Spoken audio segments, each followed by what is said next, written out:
Ngayon, minsan na lang ako nakakalabas ng bahay. Kung makakalabas man, dapat covered, nakamaskara. Pero parang ganun pa rin kasi nag-uumapaw pa rin yung kagwapuhan ko. Tapos nararamdaman nila yung aura ko. Parang ganun pa rin. Minsan sabi ko sa sarili ko, Lord, bakit ako? Bakit sobrang gwapo ko?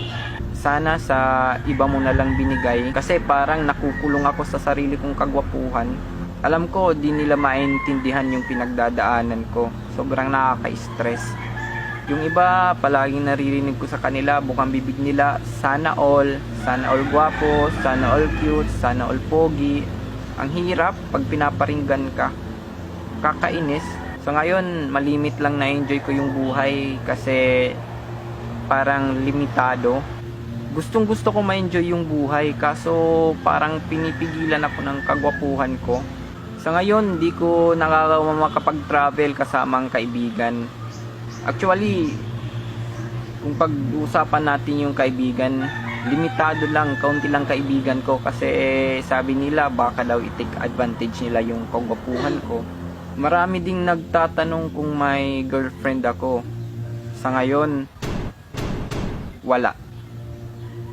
Hindi naman sa sinasabi kong ayaw kong mag-girlfriend. Kasi nga, ang dami, sobrang dami. Hindi ako makapili. Nawawalan ako ng time. Nawawalan ako ng gana. Sobrang pressure. Kaya mas pinili ko na lang na maging single. Kung mayroon man, baka mabash lang. Inaalala ko lang yung kapakanan niya. Yan yung pinakaayaw ko, yung may nasasaktan na babae ng dahil sa akin. Kaya ngayon, iniisip ko yung sarili ko lang. Parang mas mabuti na ng sarili ko.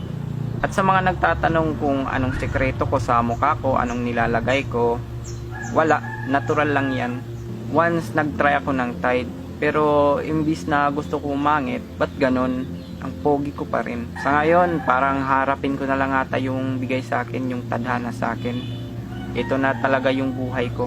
Nga pala, may nag-offer sa akin ng trabaho sa GMA, ABS-CBN, maski nga sa Hollywood. Kaso mas pinili kong manahimik na lang, maging simple yung buhay. Si Andrea Torres, pinilit niya ako na mag-join sa GMA7. Kaso nagawa ko pa ring tanggihan kasi nga I feel not safe. Baka i-take advantage ako nila. Kaya mas pinipili ko na lang na maging simple yung buhay ko.